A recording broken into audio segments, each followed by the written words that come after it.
할렐루야, 안녕하세요. 오늘 하나님께서 우리에게 허락하신 말씀은 역대상 17장의 말씀입니다. 27절까지의 말씀인데요. 굉장히 중요한 말씀이죠. 하나님께서 다윗이 하나님을 향한 마음, 즉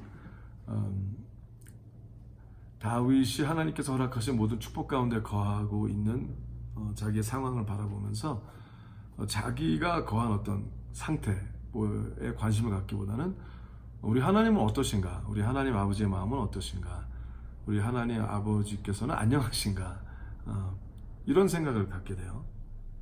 근데 성경에 나오는 많은 인물 가운데 자신의 안녕, 자신의 축복과 자신이 얼마나 잘 누리고 잘 돼 있나라는 것을 관심을 당연히 갖죠. 근데 하나님은 마음이 어떠신가? 하나님은 평안하신가? 하나님은 안녕하신가? 하나님이 기뻐하시나? 에 대한 것에 대한 마음을 이렇게 쏟고 그것을 쏟은 나머지 근심까지 간 사람들은 많지 않았어요. 근데 다윗의 그 마음을 보고 하나님께서 기특하셔서, 그렇죠? 하나님의 그 약속, 즉 하나님 아버지로서의 마음과 그 또 사랑을 받은 자녀가 당연히 하나님을 향해서 마음을 가질 그 온전한 상태를 하나님은 알고 계시고 기억하셨고, 또 앞으로 오실 예수 그리스도에 대해 하나님께서 말씀하시는 장면이 바로 역대상 17장이죠. 오늘 하나님께서 여러분과 저도 자신의 행복과 자신의 목적과 자신의 필요와 자신의 안녕을 넘어서서 진정으로 하나님의 사랑을 받은 자라면 은혜로서 예수 그리스도를 통하여 복음을 깨닫고 복음을 책임지는 자들이 되고 하나님의 은혜의 삶을 살고, 내가 하나님 때문에 이렇게 은혜를 누리고 있구나 한 삶을 산다면 이제 그럼 하나님 아버지는 어떠신가? 하나님 아버지는 편하신가? 마음이 좋으신가?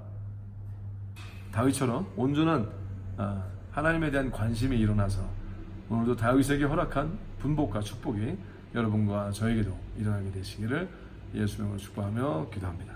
자, 들어가 볼까요? 역대상 17장입니다. 다윗이 그 궁실에 거할 때 선지자 나단에게 이르되 나는 백향목 궁에 거하거늘 여호와의 언약궤는 휘장 밑에 있도다. 나단이 다윗에게 고하되 하나님이 왕과 함께 계시니 무릇 마음에 있는 바를 행하소서. 참 재밌어요. 다윗이 자신의 왕실을 짓고 궁실을 짓고 거하는데 이런 마음이 든 거예요. 나는 이렇게 멋있고 편하고 이렇게 백향목 궁에 거하는데 하나님의 언약궤, 여호와의 언약궤는 휘장 밑에, 텐트 안에, 하나님은 텐트 안에 사시잖아. 이건 하나님이 나보다 더 위대하신데 왜 내 집은 이렇게 훌륭하고 하나님의 언약궤, 하나님의 그 약속의 흐름을 드러내는 그런 축복을 하나님이 함께 하시다는 것을 드러내는 것은 왜 저렇게 텐트 안에 있으면 이건 안 되잖아. 그래서 이제 선지자 나단이 그 얘기를 듣고 그치, 좋은 마음이니까 그러네, 그럼 왕이 편하게 옳게 생각한 대로 하세요, 이렇게 얘기를 했다는 거예요. 사실 하나님께서 사람이 지은데 어때 과하지 아니하시거든요. 하나님은 인간이 지으신 어떤 무슨 성전이라 생각하는 그거는 하나님께서 우리에게, 인간에게 허락하신 다가오고 싶은 하나님의 마음을 연출하신 어떤 흐름이지, 거기가 하나님의 집은 아니라는 거죠. 거기 거하시는 건 아니에요. 하지만 이제 우리 다윗이나 또 하나님의 선자인 나단마저도 잘 몰랐죠. 그리고 이제 하나님께서 제시한 것만 알고 있는 상태였기 때문에 그렇지, 이게 하나님의 집이지라고 한. 근데 하나님은 우리가 생각하는 어떤 지리학적이나 어떤 시간적 공간이나 이런 데 매이지 않으시거든요. 전능자이신 하나님께서는 하나님의 위대한 보좌에 계시지만 우리가 생각하고 있는 어떤 이런 개념을 뛰어넘은 영이신 하나님의 흐름이 있다는 거죠. 근데 그때 이제 하나님께서 밤에 나타나세요. 3절. 그 밤에 하나님의 말씀이 나단에게 임하여 가사대 가서 내 종 다윗에게 말하기를 여호와의 말씀이 너는 나의 거할 집을 건축하지 말라. 내가 이스라엘을 올라오게 한 날부터 오늘날까지 집에 거하지 아니하고 오직 이 장막과 저 장막에 있으며 이 성막과 저 성막에 있었나니 무릇 이스라엘 무리로 더불어 행하는 곳에서 내가 내 백성을 먹이라고 명한 이스라엘 어느 사사에게 내가 말하기를 너희가 어찌하여 나를 위하여 백향목집을 건축까지 아니하였느냐 말하였느냐 하고. 자, 하나님은 이스라엘 여태까지 역사적으로 너희가 아는 이스라엘의 역사적 흐름을 봐도 어느 리더에게라도 하나님은 야, 너 왜 나를 위해서 집을 만들지 않았느냐 라고 얘기한 적이 한 번도 없지 않았니? 라고 얘기하시는 거예요. 근데 하나님 너무 좋으신 거죠. 이 다윗의 중심 상태. 와, 비로소 이 역사 가운데 하나님의 안녕을 생각하는 자가 등장했다는 것조차가 하나님 얼마나 기특하셨겠어요. 그렇죠? 자, 여러분의 삶과 저의 삶을, 우리 각자의 삶을 각자 한번 보세요. 하나님이 어떻게 생각하실까? 하나님의 마음이 어떠실까? 생각한 적이 많이 있으세요? 잘 없죠. 주로 나의 상황, 나의 상태, 내가 더 갖고 싶고, 더 누리고 싶고, 더 많이 갖고 싶고, 더 많이 올라가고 싶고, 이런 생각, 더 편하고 싶고, 또 자기 문제에만 귀추된 이런 삶을 살았지. 하나님은 어떠실까? 하나님이 보시기에 어떠실까? 하나님의 마음은 어떠실까? 하나님은 평안하실까? 하나님은 행복하실까? 이런 생각을 가진 사람들은 극히 적었다는 사실이죠. 그래서 하나님 계속 설명하세요. 연하여 7절 내 종 다윗에게 이처럼 말하라. 만군의 여호와께서 이처럼 말씀하시기를 내가 너를 내 목장 곧 양을 따른 데서 취하여 내 백성 이스라엘의 주권자를 삼고 네가 어디를 가든지 내가 너와 함께 있어 너의 모든 대적을 너의 앞에서 멸하였은즉 세상에서 존귀한 자의 이름 같은 이름을 너에게 만들어 주리라. 하나님이 작정을 하시는 거예요. 더 여태까지 함께 하셨는데 하나님께서 야, 네가 너 참 옳은 마음 가졌다. 뭐 하나님이 필요하신 건 아니에요. 다윗의 뭐 걱정이 필요하신 것도 아니고 다윗의 뭐 노력이 필요하신 건 아니죠. 근데 그 마음 상태, 중심 상태가 하나님께서 야, 너 정말 하나님 먼저, 하나님의 마음, 하나님의 평안함 까지도 생각할 줄 아는 그 마음이 너무 좋으신 거죠. 자, 여러분도 이렇게 그런 척만 하는 게 아니라 진심으로 하나님이 좋아하셔야 되는데 기뻐하셔야 하는데 하는 그런 마음을 다윗의 마음처럼 갖게 되시기를 예수님의 축복하며 기도합니다. 물론 항상 다윗이 그 마음을 가질 수 있었진 않았어요. 다윗도 괘씸할 때가 많았고 하나님 보시기에 잘못했을 때가 많았죠. 참 죄악과 은혜를 넘나들면서 얼마나 하나님의 마음을 또 힘들게 한 적도 있었겠어요? 또 있었죠. 우리가 말씀 보면 잘 알죠. 그러나 하나님께서 다윗을 기뻐하신 것은 다윗은 하나님의 마음에 대해서 관심이 있었다는 거예요. 하나님의 마음, 하나님의 안목, 하나님께서 보시기에 어떠실까? 근데 우리가 하나님을 그냥 신이란 존재로만 알고 하나님은 뭐가 필요해? 하나님이 뭐가 아쉬워? 이런 마음으로 한다면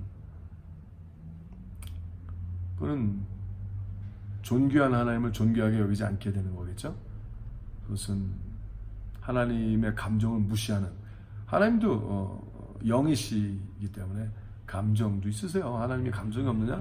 아니죠. 그래서 하나님이 기뻐하셨다, 하나님이 안타까워하셨다, 슬퍼하셨다 이런 게 있는 거 아니에요? 하나님께서 긍휼히 보셨다. 근데 감정이죠. 감정만은 아니지만 그렇죠? 감정도 있는 거죠. 또 하나님께서 우리에게 감정을 창조해 주시고 하나님의 성품대로, 그렇죠? 하나님의 모양새대로, 하나님의 형상을 따라, 하나님의 형상이라는 개념 안에는 영혼육의 개념을 또 뛰어넘는 하나님의 거룩한 혼의 기운이 있는 모든 자에게 허락하신 하나님의 신묘막측하심은 우리가 저속하게 표현해서는 안 되는 하나님의 위대함이 있는 거죠. 근데 많은 사람들이 하나님을 믿는다 하면서 하나님은 꼭 감정이 없으신 분, 하나님은 어떤 기분도 안 나쁘시고 속상도 안 하시고 아니잖아요. 하나님은 그냥 돈만 좋아하시는, 헌물만 좋아하시는, 피 흘림만 좋아하시는 그런 괴물과 같은 신으로 전락시키려는 사람들이 얼마나 많지 않습니까? 그렇죠? 그러한 죄를 저지르지 않으시기 바랍니다. 하나님은 우리를 많이 봐줬다고 해서 은혜를 허락하여 주시고 계속 하신다고 해서 꼭 하나님이 감정도 없으시고 분별도 없으신 분처럼 이렇게 제발 살아가지 않으시기를 예수 이름으로 부탁합니다. 자, 하나님께서 그래서 다시 한번 약속하는 거예요. 8절, 네가 어디를 가든지 내가 너와 함께 있어 너의 모든 대적을 너 앞에서 멸할선즉 세상에서 존귀한 자 이름 같은 이름을 너에게 만들어 주리라. 내가 또 내 백성 이스라엘을 위하여 한 곳을 정하여 저희를 심고 저희로 자기 곳에 거하여 다시는 옮기지 않게 하며 악한 유로 전과 같이 저희를 해하지 못하게 하여. 자, 여기서 하나님께서 이 한 곳을 정하겠다. 이스라엘을 위하여라는 얘기는 지리학적인 측면을 얘기하는 게 아니에요. 중동에 있는 이스라엘 얘기하는 게 아니라 하나님만을 붙잡는 자, 그를 하나님께서는 놓지 않고 내가 너를 붙잡으리라. 내가 너를 진정으로 하나님의 거룩한 성령의 불 임하게 하여 주시고 하나님의 도시를 내가 너로 하여금 내가 함께하는 도시가 되게 하리라. 그러니까 우리가 여기 한 영, 한 육체보다 굉장히 큰 의미를 하나님은 말씀하시는 거예요. 내가 너를 온전히 하나님의 거룩한 곳이 되게 하리라. 그래서 하나님의 뷰울라가 되게 하고 하나님께서 결혼한 바 된 땅, 그렇죠? 그리고 우리가 하나님의 그 사랑을 받은 헵시바가 되게 하고 하나님의 거룩한 나무들이 온전히 심겨서 의의 나무, 의의 열매를 맺게 하시겠다 약속을 하시는 거예요. 10절, 전에 내가 사사를 명하여 내 백성 이스라엘을 다스리던 때와 같지 않게 하고 또 내 모든 대적으로 너에게 복종하게 하리라. 또 너에게 이르노니 여호와가 너를 위하여 집을 세울지라. 예수 그리스도께서 그것을 정확하게 본인에 대한 것을 아셨기 때문에 너희가 이 성전을 헐라 내가 3일 만에 일으키리라. 그러신 거죠. 그래서 예수님과 함께 부활로 일으켜진 새 성전, 새 예루살렘, 그것을 하나님이 말씀하시는 거예요. 자, 계속 설명드릴게요. 11절, 너의 수완이 차서 네가 열조에게로 돌아가면, 자, 다윗의 삶의 그 이후까지를 얘기하시는 거죠. 내가 네 뒤에 네 씨 곧 네 아들 중 하나를 세우고 그 나라를 견고하게 하리니 저는 나를 위하여 집을 건축할 것이요 나는 그 위를 영원히 견고하게 하리라. 와, 이 영원한 나라, 즉 예수 그리스도를 얘기하는 거예요. 여러분 역사를 통해서 아시지만 다윗의 모든 아들은 다 오해했어요.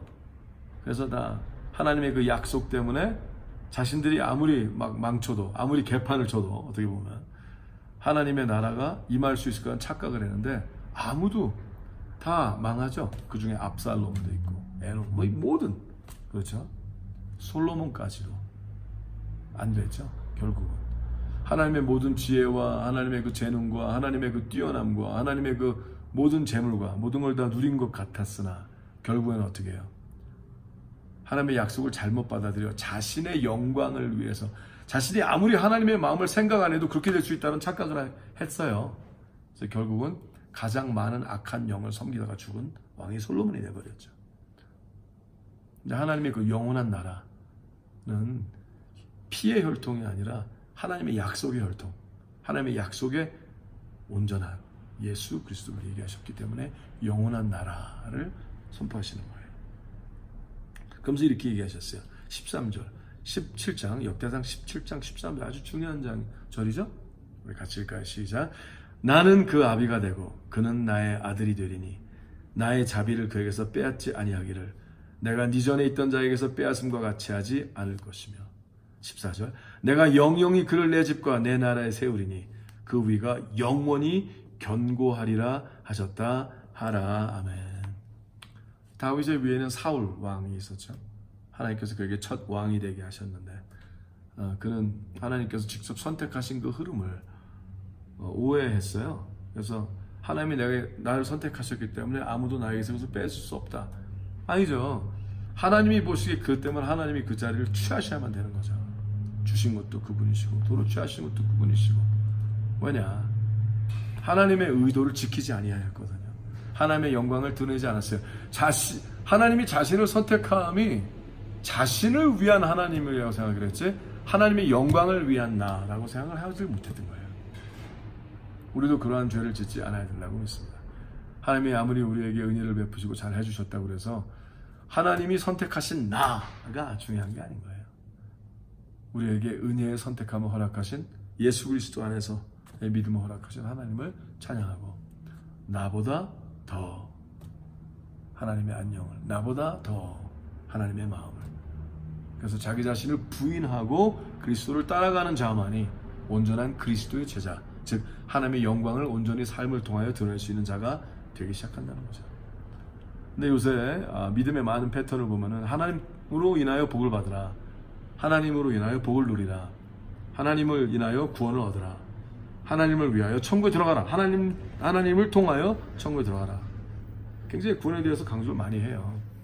그러니까 내가 구원받고 내가 안녕을 누리고 내가 복을 받고, 하지만 그 어느 자녀가 오늘 하나님이 약속하신 대로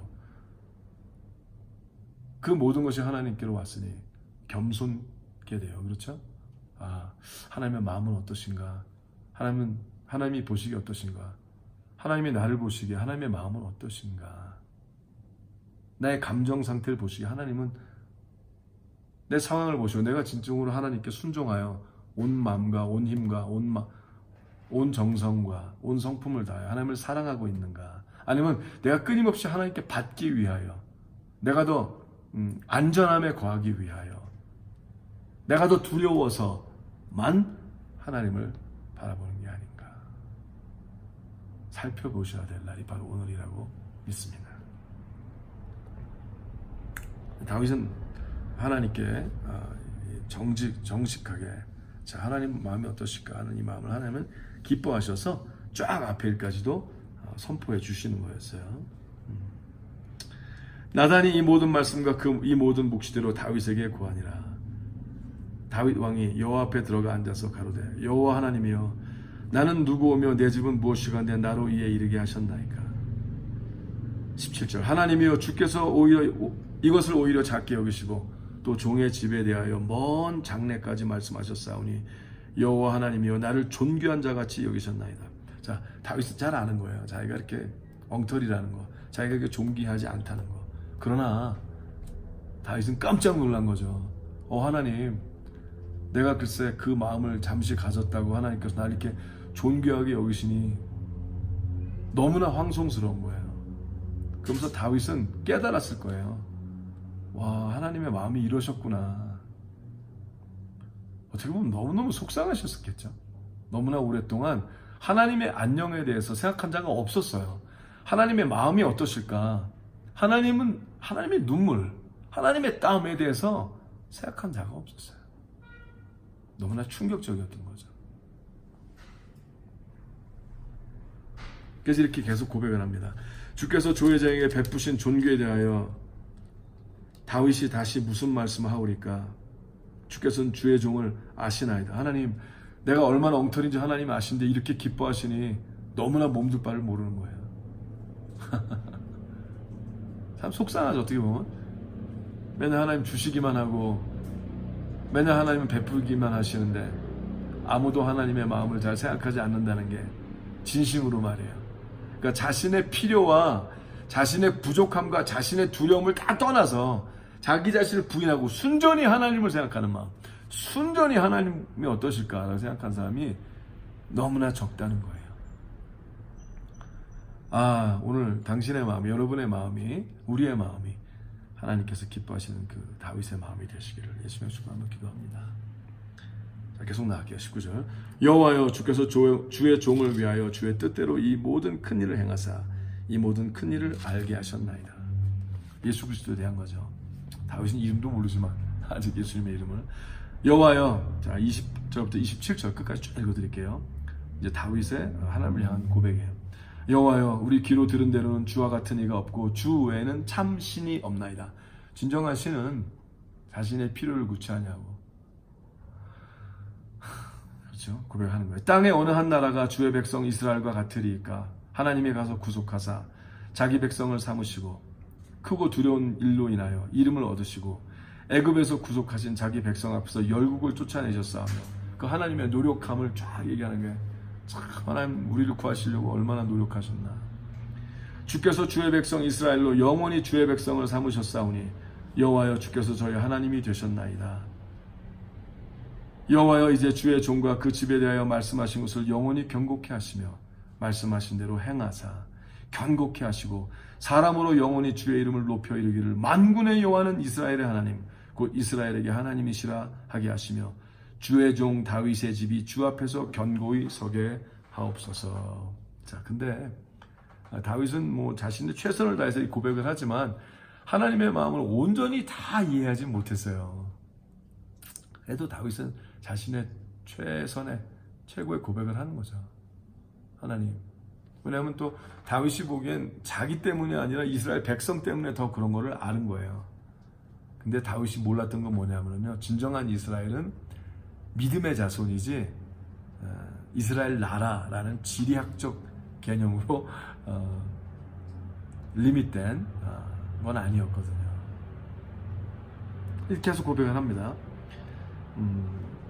25절 27절 나의 하나님이여 주께서 종을 위하여 집을 세우실 것을 이미 듣게 하셨으므로 주의 종이 주 앞에서 이 기도로 구할 마음이 생겼나이다. 여호와여 오직 주는 하나님이시라. 주께서 이 좋은 것으로 주의 종에게 허락하시고 이제 주께서 종의 집에 복을 주사 주 앞에 영원히 두시기를 기뻐하시나이다. 여호와여 주께서 복을 주셨사오니 이 복을 영원히 누리리이다 하니라. 네, 다윗이 어떤 성령 충만한 하나님의 어느 상황에 자신의 한계를 넘는 고백을 하는 것이 시편에 나와요. 그것이 뭐냐 하면은 앞으로 오실 그 약속의 그 자녀 독생자를 향해서 하나님의 그 아들 영원한 그 나라 그분을 주님이라 고백하는 것이 나오죠. 맞아요. 자, 오늘 우리에게 이 역대상 17장을 허락하신 하나님 그 마음을 보시고 여러분과 저도 또 그 어느 누구나 이 하나님의 말씀을 보는 자는 누구든지 이젠 그만 자신의 안녕과 자신의 필요와 자신의 복과 자신의 구원과 자신의 믿음과 이걸 다 넘어서서 하나님의 마음은 어떠실까? 참 나보다 존귀한 나의 필요와 상황을 뛰어넘은 하나님의 그 눈물과 땀을 보게 되는 그런 존귀한 자가 다 되시기를 예수 이름으로 축복하며 기도합니다. 그렇다면 우리가 시간에 얽매이지 아니하고 또 환경에 얽매이지 아니하고 하나님의 약속의 삶, 약속의 자녀의 삶을 오직 독생자 예수 그리스도를 통하여 살 수 있게 되리라 믿음으로 선포합니다. 다시 한번 멀지만 가까운 곳 볼리비아에서 이준 목사 인사드렸습니다. 샬롬.